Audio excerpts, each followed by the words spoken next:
شروع اللہ کا نام لے کر جو بڑا مہربان نہایت رحم والا ہے۔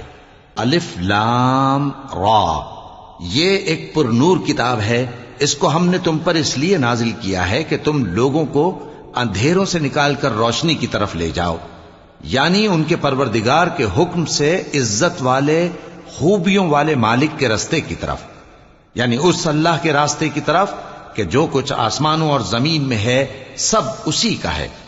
اور ان کافروں کے لیے عذاب شدید کی وجہ سے تباہی اور بربادی مقدر ہے، جو آخرت کے مقابلے میں دنیاوی زندگی کو پسند کرتے اور لوگوں کو اللہ کے راستے سے روکتے اور اس میں کجی چاہتے ہیں۔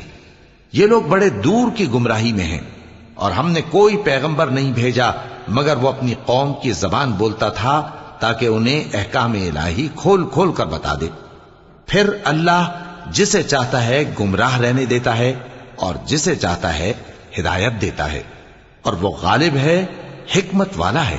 اور ہم نے موسیٰ کو اپنی نشانیاں دے کر بھیجا کہ اپنی قوم کو تاریکیوں سے نکال کر روشنی میں لے جاؤ اور ان کو اللہ کے دن یاد دلاؤ، اور اس میں ان لوگوں کے لیے جو صابر و شاکر ہیں نشانیاں ہیں۔ اور جب موسیٰ نے اپنی قوم سے کہا کہ اللہ نے جو تم پر مہربانیاں کی ہیں ان کو یاد کرو، جبکہ اس نے تم کو فرعون کی قوم سے رہائی بخشی، وہ لوگ تمہیں برے برے عذاب دیتے تھے اور تمہارے بیٹوں کو مار ڈالتے تھے اور تمہاری لڑکیوں کو زندہ رہنے دیتے تھے، اور اس میں تمہارے پروردگار کی طرف سے بڑی آزمائش تھی۔ اور جب تمہارے پروردگار نے تم کو آگاہ کیا کہ اگر شکر کرو گے تو میں تمہیں زیادہ دوں گا، اور اگر ناشکری کرو گے تو یاد رکھو کہ میرا عذاب بھی سخت ہے۔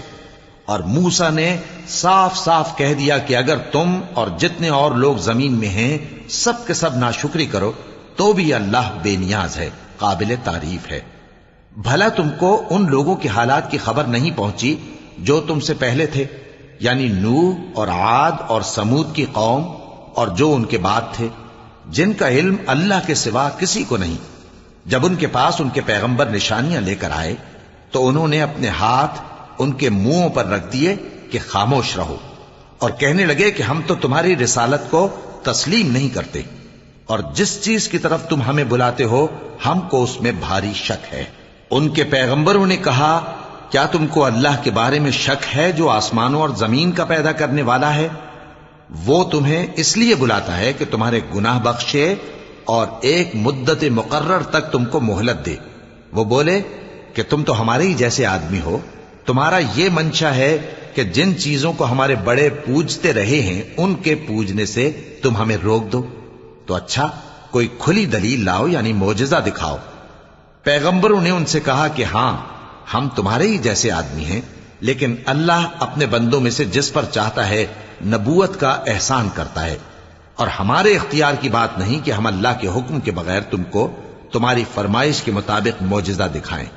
اور اللہ ہی پر مومنوں کو تو بھروسہ رکھنا چاہیے، اور ہم کیوں اللہ پر بھروسہ نہ رکھیں حالانکہ اس نے ہم کو ہمارے دین کے سیدھے رستے بتائے ہیں، اور جو تکلیفیں تم ہم کو دیتے ہو اس پر ہم صبر کریں گے، اور اہل توکل کو تو اللہ ہی پر بھروسہ رکھنا چاہیے۔ اور جو کافر تھے انہوں نے اپنے پیغمبروں سے کہا کہ یا تو ہم تم کو اپنے ملک سے باہر نکال دیں گے یا تم ہمارے مذہب میں واپس آ جاؤ۔ پس ان کے پروردگار نے ان کی طرف وحی بھیجی کہ ہم ظالموں کو ہلاک کر دیں گے اور ان کے بعد تم کو اس زمین میں آباد کر دیں گے۔ یہ اس شخص کے لیے ہے جو قیامت کے روز میرے سامنے کھڑے ہونے سے ڈرے اور میرے عذاب سے خوف کرے۔ اور پیغمبروں نے اللہ سے فتح چاہی اور ہر سرکش ضدی نامراد رہ گیا۔ اس کے پیچھے دوزخ ہے اور اسے پیپ والا پانی پلایا جائے گا، وہ اس کو گھونٹ گھونٹ کر کے پیے گا اور گلے سے نہیں اتار سکے گا، اور ہر طرف سے اسے موت آ رہی ہوگی مگر وہ مرنے میں نہیں آئے گا، اور اس کے بعد سخت عذاب ہوگا۔ جن لوگوں نے اپنے پروردگار سے کفر کیا ان کے اعمال کی مثال راکھ کی سی ہے کہ آندھی کے دن اس پر زور کی ہوا چلے جو اسے اڑا لے جائے۔ اسی طرح جو کام وہ کرتے رہے ان پر ان کو کچھ قابو نہ ہوگا۔ یہی تو پرلے سرے کی گمراہی ہے۔ کیا تم نے نہیں دیکھا کہ اللہ نے آسمانوں اور زمین کو تدبیر سے پیدا کیا ہے؟ اگر وہ چاہے تو تم کو نابود کر دے اور تمہاری جگہ نئی مخلوق پیدا کر دے، اور یہ اللہ کو کچھ بھی مشکل نہیں۔ اور قیامت کے دن سب لوگ اللہ کے سامنے کھڑے ہوں گے تو غریب پیروکار بڑے بن بیٹھنے والوں سے کہیں گے کہ ہم تو تمہارے پیرو تھے، کیا تم اللہ کا کچھ عذاب ہم پر سے دفع کر سکتے ہو؟ وہ کہیں گے کہ اگر اللہ ہم کو ہدایت کرتا تو ہم تم کو ہدایت کرتے۔ اب ہم گھبراہٹ ظاہر کریں یا صبر کریں، ہمارے حق میں برابر ہے، کوئی جگہ رہائی کی ہمارے لیے نہیں ہے۔ اور جب حساب کتاب کا کام فیصل ہو چکے گا تو شیطان کہے گا جو وعدہ اللہ نے تم سے کیا تھا وہ تو سچا تھا، اور جو وعدہ میں نے تم سے کیا تھا وہ جھوٹا تھا، اور میرا تم پر کسی طرح کا زور نہیں تھا۔ ہاں، میں نے تم کو گمراہی اور باطل کی طرف بلایا تو تم نے جلدی سے اور بے دلیل میرا کہنا مان لیا، تو آج مجھے ملامت نہ کرو، اپنے آپ ہی کو ملامت کرو۔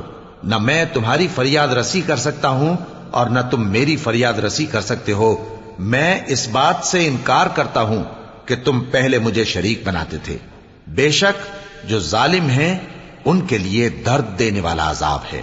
اور جو ایمان لائے اور عمل نیک کرتے رہے وہ بہشتوں میں داخل کیے جائیں گے جن کے نیچے نہریں بہہ رہی ہیں، اپنے پروردگار کے حکم سے وہ ہمیشہ ان میں رہیں گے، وہاں وہ ہر ملاقات پر ایک دوسرے کو سلام کہیں گے۔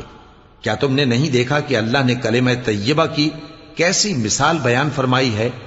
وہ ایسی ہے جیسے پاکیزہ درخت جس کی جڑ مضبوط ہو اور شاخیں آسمان میں پھیلی ہوں، وہ اپنے پروردگار کے حکم سے ہر موقع پر پھل لاتا ہو۔ اور اللہ لوگوں کے لیے مثالیں بیان فرماتا ہے تاکہ وہ نصیحت حاصل کریں۔ اور ناپاک بات یعنی غلط عقیدے کی مثال ناپاک درخت کی سی ہے کہ وہ زمین کے اوپر ہی سے اکھیڑ کر پھینک دیا جائے، اس کو ذرا بھی قرار و ثبات نہیں۔ اللہ مومنوں کے دلوں کو صحیح اور پکی بات سے دنیا کی زندگی میں بھی مضبوط رکھتا ہے اور آخرت میں بھی رکھے گا۔ اور اللہ بے انصافوں کو گمراہ کر دیتا ہے، اور اللہ جو چاہتا ہے کرتا ہے۔ کیا تم نے ان لوگوں کو نہیں دیکھا جنہوں نے اللہ کے احسان کو ناشکری سے بدل دیا اور اپنی قوم کو تباہی کے گھر میں لا اتارا، یعنی دوزخ میں، کہ سب ناشکرے اس میں داخل ہوں گے اور وہ برا ٹھکانہ ہے۔ اور ان لوگوں نے اللہ کے شریک مقرر کیے کہ لوگوں کو اس کے رستے سے گمراہ کریں۔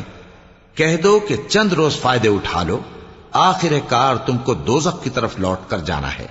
اے پیغمبر، میرے مومن بندوں سے کہہ دو کہ نماز پڑھا کریں، اور اس دن کے آنے سے پیشتر جس میں نہ اعمال کا سودا ہوگا اور نہ دوستی کام آئے گی، ہمارے دیے ہوئے مال میں سے پوشیدہ اور علانیہ خرچ کرتے رہیں۔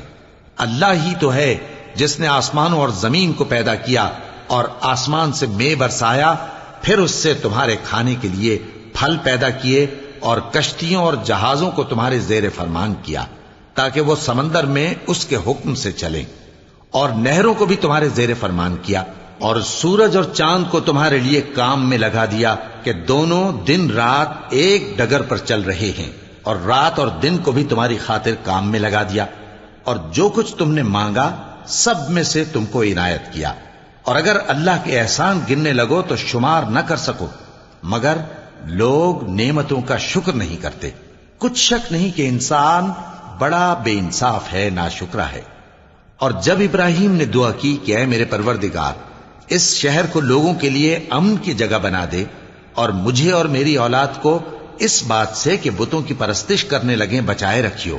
اے پروردگار، انہوں نے بہت سے لوگوں کو گمراہ کیا ہے، سو جس شخص نے میرا کہا مانا وہ میرا ہے، اور جس نے میری نافرمانی کی تو تو بخشنے والا ہے، مہربان ہے۔ اے پروردگار، میں نے اپنی اولاد ایک وادی میں جہاں کھیتی نہیں، تیرے عزت و ادب والے گھر کے پاس لا بسائی ہے۔ اے پروردگار، تاکہ یہ نماز پڑھیں، سو تو لوگوں کے دلوں کو ایسا کر دے کہ ان کی طرف جھکے رہیں، اور ان کو میووں سے روزی دیتے رہنا تاکہ تیرا شکر کریں۔ اے پروردگار، جو بات ہم چھپاتے اور جو ظاہر کرتے ہیں تو سب جانتا ہے، اور اللہ سے کوئی چیز مخفی نہیں، نہ زمین میں نہ آسمان میں۔ اللہ کا شکر ہے جس نے مجھ کو بڑی عمر میں اسماعیل اور اسحاق بخشے، بے شک میرا پروردگار دعا سننے والا ہے۔ اے پروردگار، مجھ کو ایسی توفیق عنایت کر کہ نماز پڑھتا رہوں، اور میری اولاد کو بھی یہ توفیق بخش۔ اے پروردگار، میری دعا قبول فرما۔ اے پروردگار، حساب کتاب کے دن میری اور میرے ماں باپ کی اور مومنوں کی مغفرت کیجو۔ شروع اللہ کا نام لے کر جو بڑا مہربان نہایت رحم والا ہے۔ اور مومنوں، یہ نہ سمجھنا کہ یہ ظالم جو کام کر رہے ہیں اللہ ان سے بے خبر ہے۔ وہ ان کو اس دن تک مہلت دے رہا ہے جبکہ دہشت کے سبب آنکھیں پھٹی کی پھٹی رہ جائیں گی اور لوگ سر اٹھائے ہوئے میدان قیامت کی طرف دوڑ رہے ہوں گے۔ ان کی نگاہیں خود اپنی طرف لوٹ نہ سکیں گی اور ان کے دل مارے خوف کے ہوا ہو رہے ہوں گے۔ اور لوگوں کو اس دن سے آگاہ کر دو جب ان پر عذاب آ جائے گا۔ تب ظالم لوگ کہیں گے کہ اے ہمارے پروردگار، ہمیں تھوڑی سی مہلت عطا کر تاکہ ہم تیری دعوت توحید قبول کریں اور تیرے پیغمبروں کے پیچھے چلیں۔ تو جواب ملے گا، کیا تم پہلے قسمیں نہیں کھایا کرتے تھے کہ تم کو اس حال سے جس میں تم ہو زوال نہیں ہوگا؟ اور جو لوگ اپنے آپ پر ظلم کرتے تھے تم ان کے مکانوں میں رہتے تھے، اور تم پر ظاہر ہو چکا تھا کہ ہم نے ان لوگوں کے ساتھ کس طرح کا معاملہ کیا تھا، اور تمہارے سمجھانے کے لیے مثالیں بیان کر دی تھیں۔ اور انہوں نے بڑی بڑی تدبیریں کی، اور ان کی سب تدبیریں اللہ کے ہاں لکھی ہوئی ہیں۔ گو وہ تدبیریں ایسی غضب کی تھیں کہ ان سے پہاڑ بھی ٹل جائیں۔ تو ایسا خیال نہ کرنا کہ اللہ نے جو اپنے پیغمبروں سے وعدہ کیا ہے وہ اس کے خلاف کرے گا۔ بے شک اللہ زبردست ہے، بدلہ لینے والا ہے۔ جس دن یہ زمین دوسری ہی زمین بنا دی جائے گی اور آسمان بھی بدل دیے جائیں گے اور سب لوگ اللہ کے سامنے نکل کھڑے ہوں گے جو یکتا ہے، بڑا زبردست ہے۔ اور اس دن تم گناہگاروں کو دیکھو گے کہ زنجیروں میں جکڑے ہوئے ہیں، ان کے کرتے تارکول کے ہوں گے اور ان کے چہروں کو آگ لپٹ رہی ہوگی۔ یہ اس لیے کہ اللہ ہر شخص کو اس کے اعمال کا بدلہ دے۔ بے شک اللہ جلد حساب لینے والا ہے۔ یہ قرآن لوگوں کے نام اللہ کا پیغام ہے تاکہ ان کو اس سے ڈرایا جائے اور تاکہ وہ جان لیں کہ وہی اکیلا معبود ہے، اور تاکہ اہل عقل نصیحت حاصل کریں۔